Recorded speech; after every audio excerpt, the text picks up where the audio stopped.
할렐루야. 아멘. 네, 오늘 왜 이렇게 방금 찬양인도 했었는데 왜 이렇게 찬양이 뜨겁나 했었더니 오늘 벌써 이미 성령의 불을 가지고 이미 예배하러 오셨다는 게 참 여러분들 어디 가서 많이 자랑하고 싶다는 생각이 드는 것 같습니다. 제가 매번 이제 한 8번째 주 이제 9번 이제 찬양인도 한 9주째 이제 계속 인도를 해오고 있지만, 근데 매번 할 때마다 이제 여러분들 이제 쉬운 찬양이든 간에 어려운 찬양이든 간에 이제 어떤 찬양을 가져오든지 간에 이제 어떻게 이제 이 자리에 계신 여러분들이 이제 뜨겁게 찬양해주고 이제 뭐 알든 모르든 끝까지 따라오는 마음으로 이제 끝까지 뜨겁게 찬양해 주시는 마음에 항상 제가 감동을 받아가지고 저도 인도하는 내내 정말 성령의 뜨거움을 느끼고 감사의 기쁨을 느끼는 진짜 사역의 여정을 걷는 것 같습니다. 그 여정 물론 저도 기쁘지만 사실은 오히려 하나님께서 더욱더 기쁘게 받아주실 거고, 여러분들 나중에 천국 가실 때 정말 하나님께서 잘했다 칭찬하시리라 믿습니다. 아멘. 네, 이제 오늘 예배도 끝나고 그렇고 이제 평소에 이제 집에 있을 때나 이제 쉬는 시간 여유 시간이 있을 때면은 이제 제가 이제 휴대폰으로 이제 SNS나 이제 인스타그램이나 이제 유튜브 볼 때가 이제 많은데, 이제 가끔가다 이제 자주 보는 게 뭐냐면 이제 인스타 릴스, 유튜브 쇼츠 이런 것들을 이제 자주 보거든요. 이런 것들을 자주 보다 보면은 이제 여러 가지 많은 챌린지들을 볼 수가 있어요. 한 이번 연도 들어서도 이제 여러 가지 챌린지가 하나씩 생기고 있지만, 이제 최근 한 2달 전부터 갑자기 유행 터져가지고 이제 교회에서도 따라하고 그런 챌린지가 하나 있죠. 바로 소문의 낙원이라는 챌린지인데요. 이제 이 노래는 이제 다 아시는 분은 아시겠지만 많은 대중으로부터 이제 사랑받아온 이제 남매 듀오인 악동 뮤지션이 이번에 발매했던 곡이거든요. 이 노래가 이제 저도 이제 한 몇 번 들었지만 그렇게 막 화려하지도 않으면서 이제 잔잔한 기타 소리하고 이 약간 담백하고 단순한 리듬감이 있는 그런 느낌으로 구성이 돼 있어요. 근데 이 노래가 중독성이 있는 리듬이기도 하고 뭔가 단순하면서 그런지 이제 안무도 이제 딱 보면은 그냥 금방 막 따라할 수 있겠다라는 생각이 들더라고요. 뭐 지금 이 자리에 사람을 할 수도 있겠고요. 네. 이 자리에 계신 여러분들도 바로 보시면 금방 따라하실 수 있는 난이도의 안무거든요. 근데 그래서 이제 너무 심플해가지고 이제 대중들이 이제 SNS 하는 사람들, 이제 SNS를 하는 주변에 있는 사람들 다 소문에 나곤 틀어가지고 여기다 안무 챌린지 영상 찍고 챌린지 올리고 글 올리고 좋아요 받고 이렇게 많이 이어가고 있어요. 특별히 이 노래가 이제 많은 사람들한테 공감을 주고 있기도 하고 기쁨을 주기도 하고 약간 귀 힐링을 하고 있지만, 특별히 이 노래가 공감을 주는 이유가 있거든요. 뭐 쉬운 멜로디, 뭐 단순한 멜로디 때문만은 아닐 거라고 여러분도 느끼실 거란 생각이 드는데, 이 노래 특징 중 하나가 그거거든요. 이제 노래를 들으면 들을수록 이 노래 속에 있는 가사가 우리들의 마음, 사람들의 마음을 계속 공감시킨다는 점이에요. 노래 가사 보면 또 이런 가사가 있잖아요. 뭐 지치고 병든 나그네여 오웨토리 나그네여. 되게 좋네. 여러분들도 얼마나 공감하셨는지. 근데 이런 가사를 계속 듣다 보면은 뭔가 남 이야기 같지만 어쩌면 우리 이야기 같고 내 이야기가처럼 너무나도 공감되는 기분이 들거든요. 대체 이 가사가 뭐길래, 이 노래가 뭐길래 이렇게 나를 공감시키게 하는 걸까요? 여러분, 공통적으로 나오는 단어가 있잖아요. 지치고 병든 나그네, 뭐 오웨토리 나그네가 나오잖아요. 어쩌면 우리의 일상과 우리가 살고 있는 삶의 여정들을 돌아보면 어쩌면 우리가 나그네와 닮은 인생을 살고 있을지 모른다는 생각이 들기 때문이에요. 요즘 우리의 삶을 돌아보면요, 우리는 하루하루 지치고 바쁜 일상을 살아가느라 정신이 매우 없어요. 예를 들면 아침에 일어나면 또 출근해야 되고, 또 퇴근하고 나면 이제 자야 되지만 자고 일어나면 또 출근해야 되고 자고 금요일과 불타는 금요일이다. 이제 주말도 보내다가 이제 오늘 주일 예배 드리고 이제 한 밤 9시 되면 개그 콘서트 하는데, 개그 콘서트가 끝나고 나면은 또 자고 또 출근해야 되고 이런 하루를 보내는 게 너무나도 정신이 없고 너무나도 지겹지겹하기도 할 때가 많습니다. 근데 그것 말고도 이제 집에 그런 문제가 이제 직장에서만 있으면 다행이겠다만 이제 집에 돌아와서도 이제 해결해야 할 문제들, 해결해야 될 생각들 너무나도 많잖아요. 또 여기 이 자리에 계신 분들 중에서 어떤 분들은 또 자녀를 양육하기에 바쁘신 분들도 계실 거고, 또 어떤 분은 가족의 생계를 책임지고 살아가야 하기 때문에 약간 책임감이라는 게 많이 생기시는 분들도 계실 거고, 또 어떤 분들은 건강과 노후에 대한 걱정 속에서 이렇게 살아가게 되는데요. 이렇게 반복적이고 전쟁 같은 일상, 전쟁 같은 하루하루를 살아가는 우리는 누구는지 마음속에 무거운 짐이라는 것을 안고 살아가게 되는 것입니다. 그럴 때마다 우리는 종종 이런 생각을 합니다. 이런 지긋지긋한 일상, 제발 이 세상의 모든 굴레와 속박에서 벗어나서 진짜 어디론가 확 떠나버리고 싶어. 나 진짜 어디라도 좋으니까 이곳을 당장 뜨고 싶어. 라는 생각을, 이런 비슷한 생각으로 지금을 살아가는 사람들은 지금 일상이 아닌 일상을 벗어난 낙원을 꿈꾸고 있어요. 이 노래 속에 나그네들이 낙원을 찾아 길을 떠나는 것처럼 지금 우리도 행복과 평안이 있는 낙원을 찾아가기를 너무 소원하고 있잖아요. 뭐 여러 가지 어떤 낙원이든 뭐 캘리포니아 같은 바다든 간에 아니면은 바캉스 같은 어디 사람이 아무도 찾아올 수 없는 섬이든 간에 여러 가지 낙원을 떠올리실 수 있겠지만, 근데 한 가지 질문이 있어요. 과연 우리가 그토록 찾고 있는 낙원, 그 낙원은 과연 어디에 있을까요? 뭐 아까 말했던 것처럼 바다 깊은 곳, 아니면 랜드마크 있는 곳, 그곳에 있을까요? 과연 우리가 어떤 낙원을 찾고 있는지 우리가 생각을 오늘 말씀 읽으면서 생각해 봤으면 좋겠는데요. 우리가 읽었던 말씀, 오늘 읽었던 본문에서도 각자 자신이 예수님께 약간 자신이 생각하는 낙원, 예수님께 소원하는 낙원을 바라보던 사람 두 명이 등장하는데요.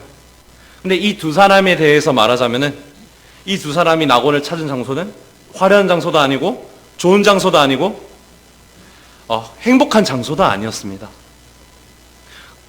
더군다나 이 두 사람이 살았던 삶은 풍족한 삶을 산 것도 아니고 대단한 삶을 산 것도 아니에요. 오히려 이 두 사람은 인생의 맨 마지막 끝자락의 인생의 순간을 맞이하고 있었던 사람들인데, 이 두 사람이 누구냐면요, 바로 예수님이 계신 그 바로 옆에서 십자가에 달려있던 그 두 명의 행악자, 두 명의 강도였습니다. 이 두 명의 강도는 죽기 전에 옆에 계신 예수님께 각자 다른 방식, 각자 다른 생각으로 이제 예수님을 대하는데요. 이 둘은 각자의 말과 태도, 그리고 각자 예수님께 바라는 것에 대해서 다른 것을 보여줬어요. 과연 왼쪽에 있는 강도는 대체 무엇을 했고, 오른쪽에 있는 강도는 무엇을 말했고, 어떤 것을 원했고 어떤 것을 찾았을까? 이거에 대해서 우리가 오늘 말씀을 통해서, 그리고 더 중요한 거, 이 강도의 행위와 말에 따라 과연 예수님께서 어떻게 반응하시고 예수님께서 어떻게 응답하셨는지 우리 말씀을 통해 함께 봤으면 좋겠습니다. 오늘 우리가 읽었던 본문은 예수님께서 십자가에 못 박히신 장면을 배경으로 하고 있습니다. 예수님께서 그 해골의 곳, 골고다라는 곳에서 이제 십자가에 막 매달리실 때였습니다. 예수님 양쪽에는 두 명의 행악자도 함께 십자가에 달려 있었고요. 이 두 사람은 중범죄를 저질러가지고 사형 선고를 받은 사람들이었습니다. 세상 사람들이 보기에는 십자가에 못 박혀 있는 예수님과 두 행악자 모두가 똑같은 사형수로 보였을 것입니다. 예수님과 두 명의 행악자는 모두 십자가에 달려있는 상태였고, 이 두 사람 모두 죽음을 앞두고 있는 상태였고, 모두 절망적인 상황에 놓여 있었던 사람들이었습니다. 그런데 놀랍게도 같은 십자가 아래에서 전혀 다른 반응을 보입니다. 이 두 명의 행악자 중에서 한 명은 예수님을 조롱하고 다른 한 사람은 예수님께 말을 건네요. 과연 이 두 사람이 예수님께 어떤 말을 건넸으며 어떤 차이점을 보냈을까요?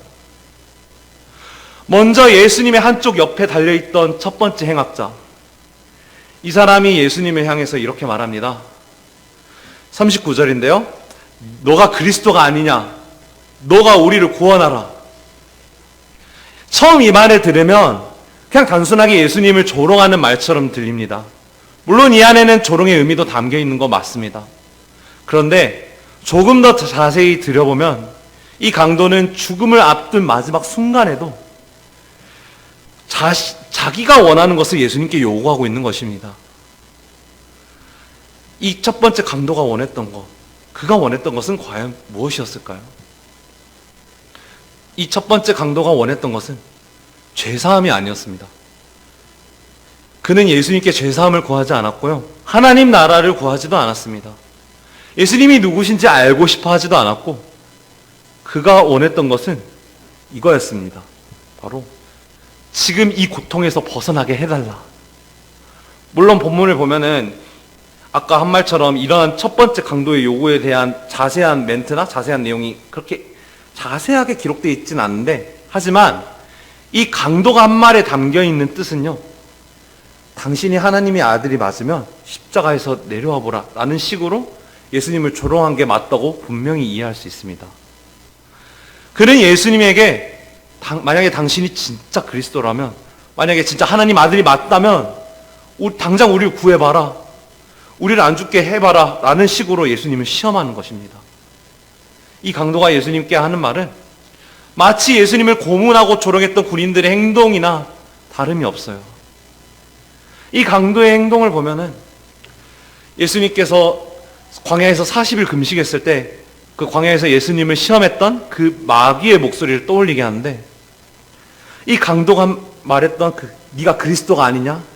라는 말은 예수님을 시험했던 그 마귀가 광야에서 말했던 너가 하나님의 아들이라면 성전 꼭대기에서 뛰어내려라 라는 말과 동일한 패턴처럼 느껴집니다. 그 십자가에서 예수님을 조롱하던 한 명의 강도, 과연 이 첫 번째 강도가 원했던 것은 무엇이었을까요? 그 강도가 예수님께 요구하는 것은 하나님 나라가 아니고 그냥 십자가에서 내려와서 개인이 해방되는 것이었습니다. 그냥 내가 빨리 살고 싶다, 나 좀 살고 싶다라는 마인드로 해방되는 것이었는데, 결론은 뭐냐? 지금 당장 눈앞에 놓여있는 문제가 당장 해결되는 것이었어요. 심지어 이 사람은 죽어가면서도 예수님이 메시아라는 것을, 우리 왕이신 분이 죽어간다는 것을 끝까지 인정하지 않고 있었습니다. 결국 이 사람이 원했던 게 뭐냐면 예수님을 원하는 것이 아니라, 하나님을 원한 것이 아니라 온전히 자기가 안 죽는 것만을 원한 것이었습니다. 이러한 자기 고집밖에 모르는 첫 번째 강도, 어쩌면 이런 첫 번째 강도의 모습이 우리의 모습과 비슷하지 않는지라는 생각이 들기도 합니다. 우리의 마음의 깊은 곳을 들여다보면 첫 번째 강도와 비슷한 생각을 할 때가 있거든요.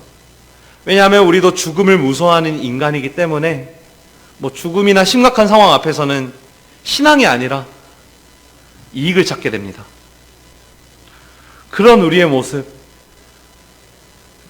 죽어서도 예수님을 떠올려야 하는데 그러지 않는 모습, 그런 모습 어떻습니까? 정말 정신을 차리게 된다면 부끄러움만 보이기 마련이지 않을까요? 우리의 모습을 살펴보면요, 이렇게 우리는 모두 낙원을 갈망하면서 살아가는 그런 약한 존재잖아요.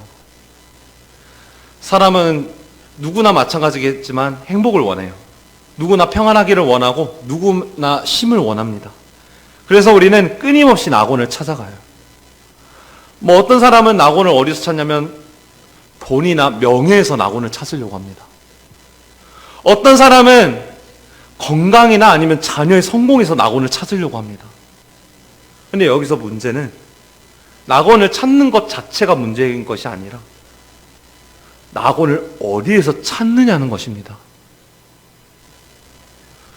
과연 여러분들은 낙원을 어디에서 찾는지 한번 점검해 보셨으면 좋겠습니다.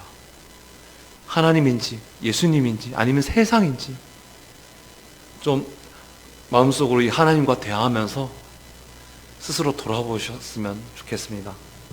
두 번째로 우리는 예수님이 원하시는 낙원보다 나 자신이 원하는 낙원을 먼저 찾고 있음을 돌아보게 되거든요. 세상은 끊임없이 우리에게 말해요. 이것만 가지면 행복할 거다. 이 문제만 해결되면 평안할 거라. 좀만 더 성공하면 만족할 거다. 그래서 우리는 또 달려가고요. 그런데 이상하게 도착하면 또 다른 갈증이 생깁니다. 뭔가 달릴 대로 달리고 채울 대로 채웠는데 채워질 것 같았었는데 문제는 채워지지가 않습니다. 만족할 줄 알았는데 반대로 만족되지 않습니다. 왜 그럴까요? 이러한 세상이 주는 낙원은 잠시나마 위로는 줄 수 있어요. 하지만 이런 세상의 낙원은 어떻습니까? 영원한 안식을 줄 수 없기 때문입니다. 그 세상의 낙원은 한계란 게 있기 때문이에요. 그런 세상이 약속한 낙원은 어떻습니까? 바로 결국 이렇게 우리를 실망시키게 됩니다. 첫 번째 강도도 마찬가지였습니다. 이 첫 번째 강도는 십자가에서 내려가는 것을 낙원이라고 생각했고요. 그러나 설령 십자가에서 내려왔다고 해도 그의 인생의 문제가 근본적으로 해결되는 것은 아니었습니다. 우리도 마찬가지예요. 문제가 해결되면 끝이 아니라 또 다른 새로운 문제가 우리에게 찾아옵니다. 고난이 끝나면요, 또 새로운 걱정, 또 다른 걱정이 우리에게 찾아오고 그 걱정으로 또 고통을 시작합니다. 그래서 세상이 약속하는 낙원은 언제나 부족하고 하나 좋은 걸 얻으면 안 좋은 걸 또 얻게 되는 것입니다. 그래서 우리는 반복해서 실망하고 반복해서 지친 삶을 살게 됩니다. 그런데 첫 번째 강도는 자기 것만을 찾으려다가 실망을 했지만 그 반대로 다른 시선을 가진 한 사람이 있었습니다. 이 사람은 똑같이 십자가에 매달려 있었고 똑같이 죽음을 앞두고 있었습니다. 하지만 그는 자기 자신만 본 것이 아니라 전혀 다른 것을 바라보고 있었습니다. 바로 예수님 그 반대편에 있는 두 번째 강도인데요. 이 두 번째 강도, 첫 번째 강도처럼 예수님처럼 똑같이 십자가에 달려있는 상태였습니다. 하지만 두 번째 강도는 반대편에 있는, 못 박혀 있는 그 첫 번째 강도와는 전혀 다른 모습을 보입니다. 이 두 번째 강도가 예수님을 향해서 이렇게 고백합니다. 42절이 오늘 본문의 핵심인데요. 42절 함께 읽어볼까요? 시작!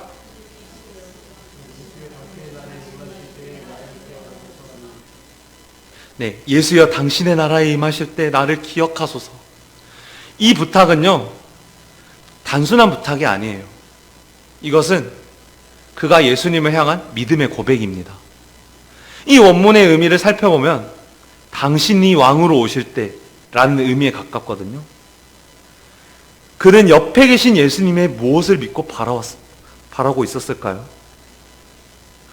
예수님과 그 두 명의 행악자가 천형을 받았을 때 그 현장에 있는 사람들은 예수님을 어떻게 대했냐면 실패자라고 생각했습니다.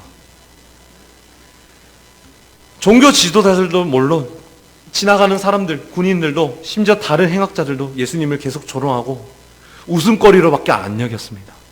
웃음거리로만 여겼죠. 그런데 이 두 번째 강도, 이 사람의 행동은 다른 행동을 보였습니다. 그 자리에 모든 사람이 예수님을 패배자 취급하고 조롱거리로 취급할 때 이 사람은 예수님을 왕으로 바라보았습니다. 예수님을 조롱하는 사람들은 웃음거리로만 보기와 다르게 두 번째 강도는 예수님의 나라를 바라보았습니다.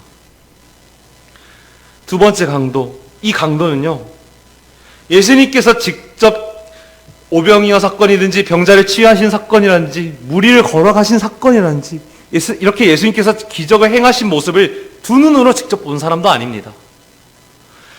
예수님의 부활을 직접 목격한 사람도 아니고 오순절 성령님도 경험하지도 않았고,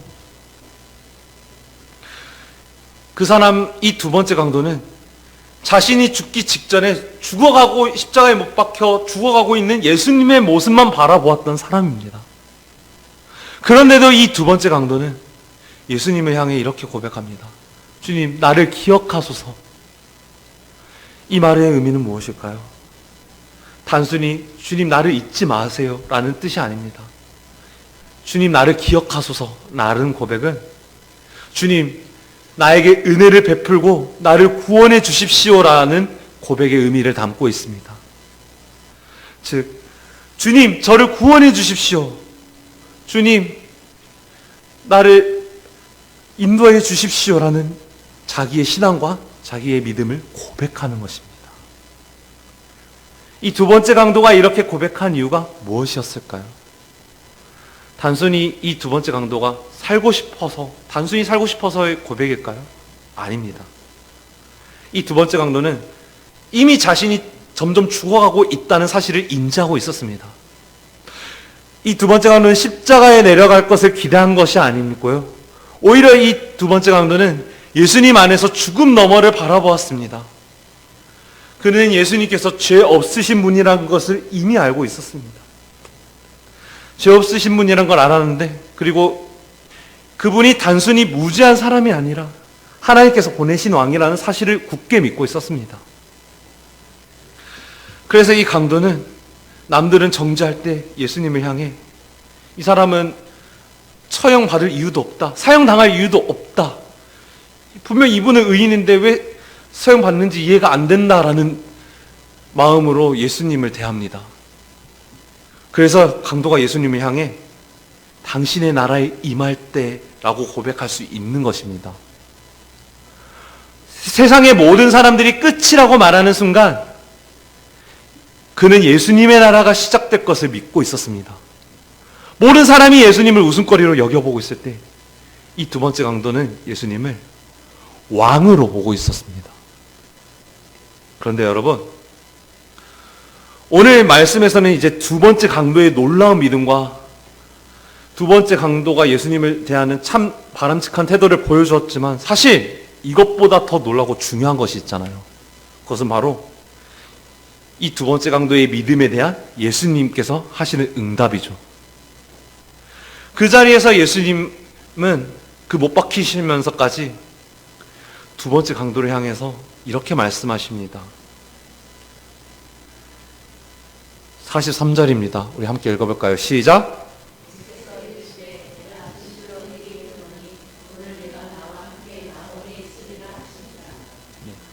아멘. 두 번째 강도도 숨지기 직전이었지만 예수님도 십자가에 숨지시기 직전이었습니다. 더군다나 예수님은 말로 다 표현할 수 없을 정도로 고통을 겪으신 상태였습니다. 이미 머릿속에 면류관 씌우셨고 옆에 있는 강도들보다 채찍을 많이 맞으신 상태였잖아요. 근데 예수님은 그 고통을 견뎌내시면서까지도 예수님 두 번째 강도의 신앙 고백을 들으십니다. 그리고 예수님은 고백하는 이 두 번째 강도에게 죄사함이라는 걸 허락하셨어요.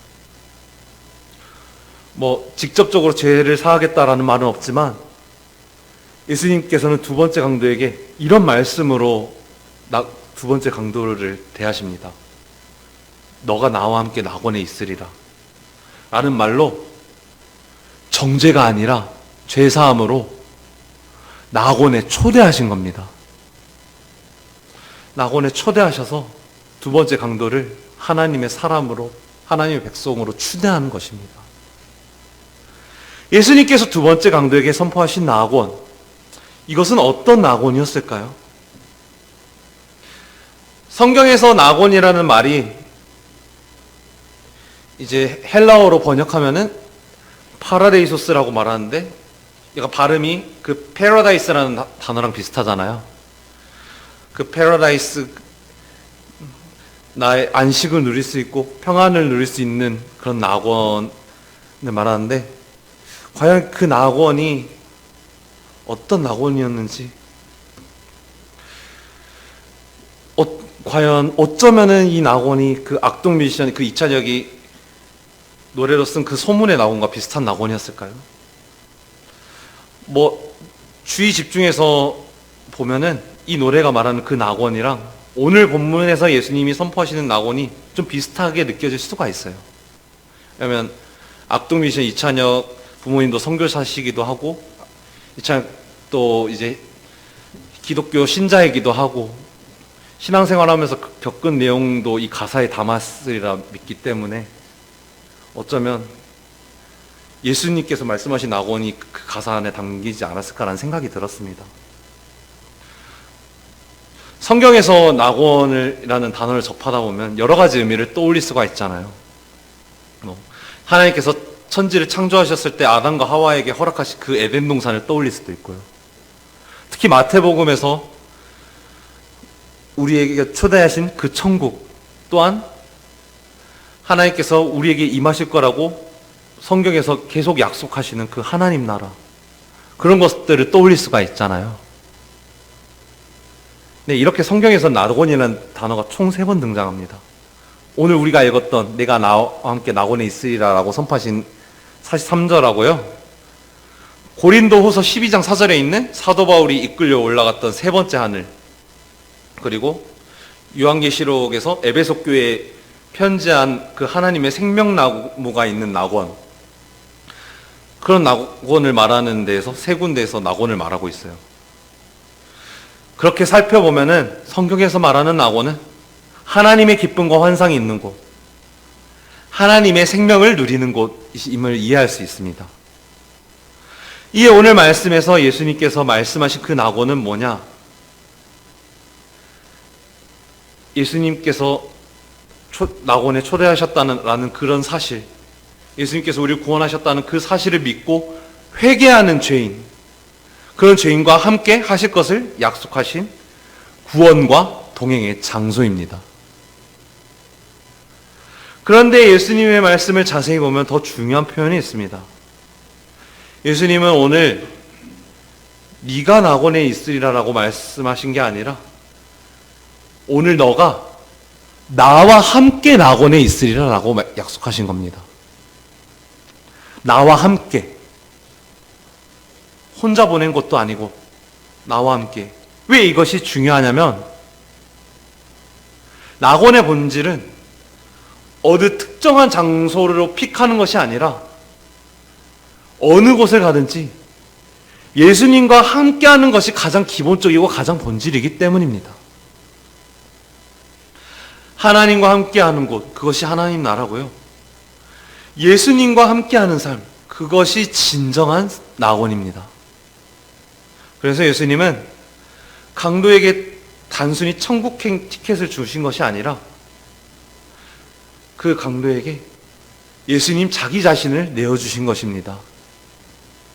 예수님은 죽음을 앞둔 강도의 신앙 고백을 들으셨습니다. 그리고 그에게 구원을 약속하신 겁니다.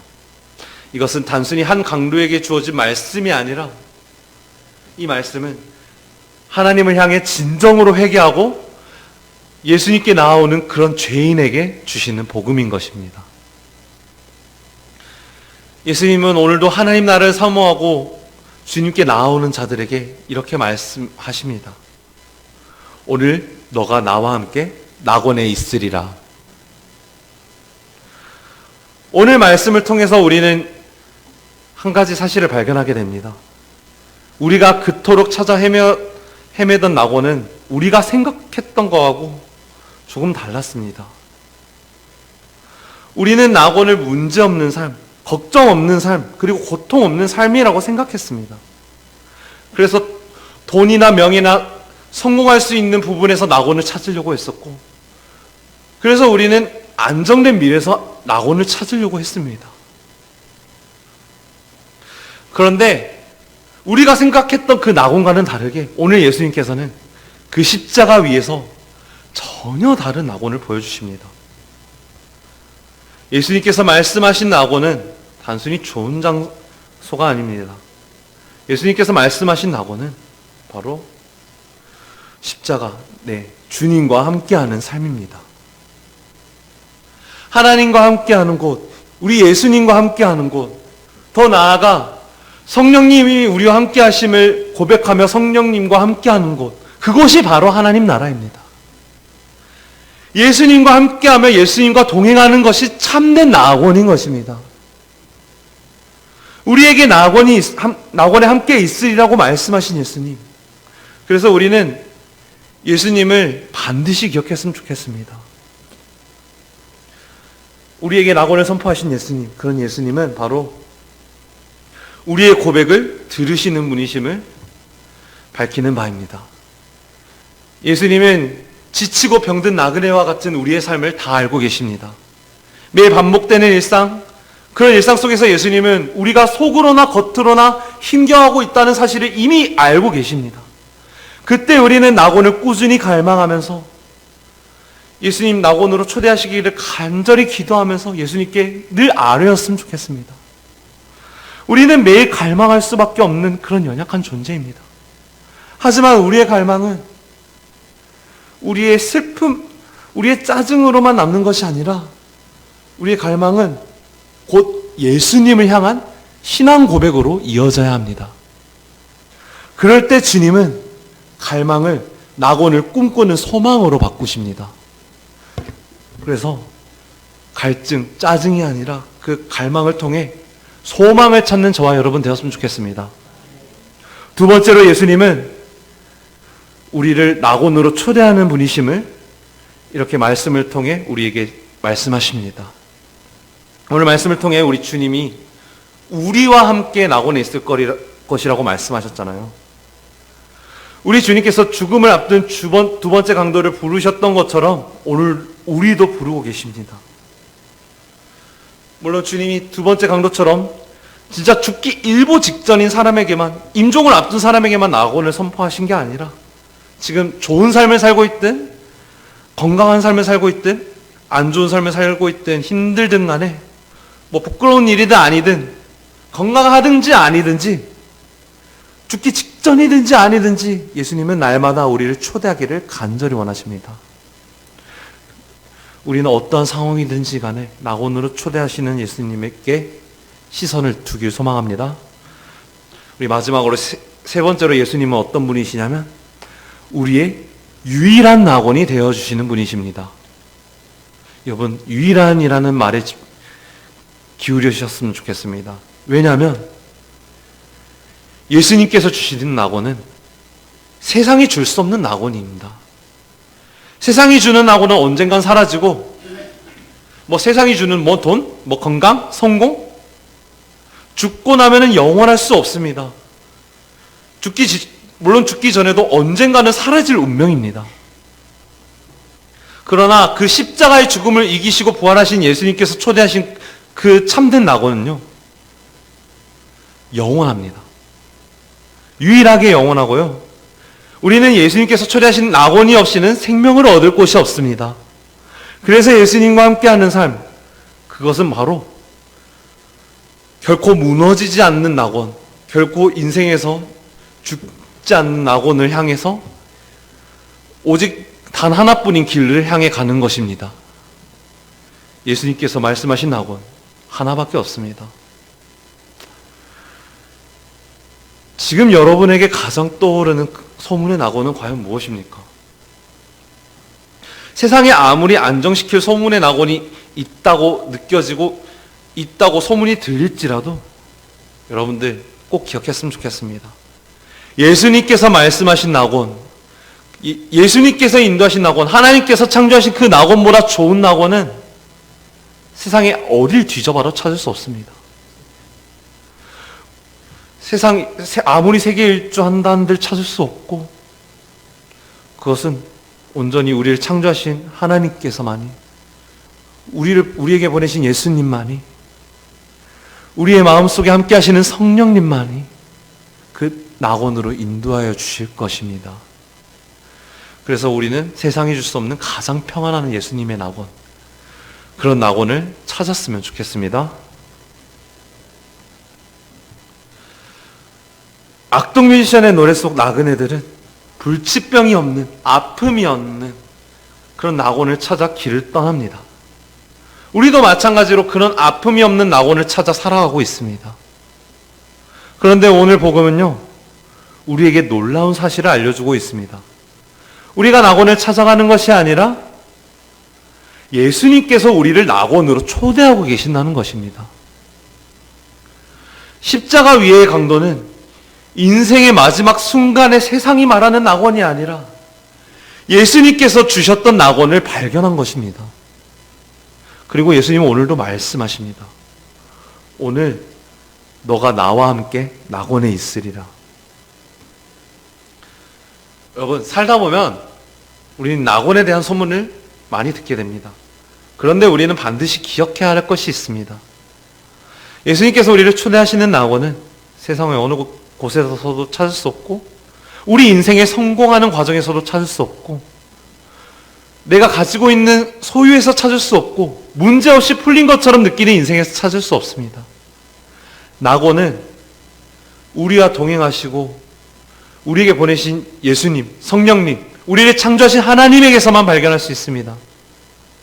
예수님이 아닌 곳에는 우리가 진정 가야 할 낙원을 찾을 수 없습니다. 그런 낙원을 약속하신 예수님께서 오늘도 우리에게 말씀하십니다.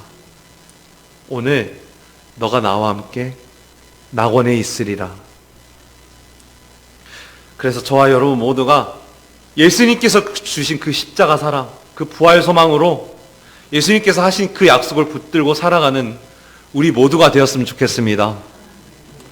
그 마음과 그 예수님의 사랑, 세상이 줄 수 없는 사랑, 예수님께서 주신 그 놀라운 사랑을 담아서 우리 서로를 보면서 이렇게 고백했으면 좋겠습니다. 오늘 말씀 9절과 같은데요.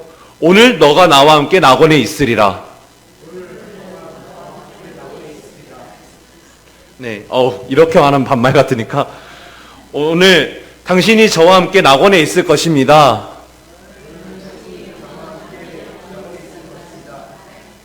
네, 아멘. 중요한 거는 서로 이렇게 우리 같이 낙원에 있는 것 중요하지만 더 중요한 거는 그 낙원에는 반드시 하나님이 계신다는 거. 가장 기본적인 것이지만 예수님이 있는 낙원을 향해 나갔으면 좋겠습니다. 아멘.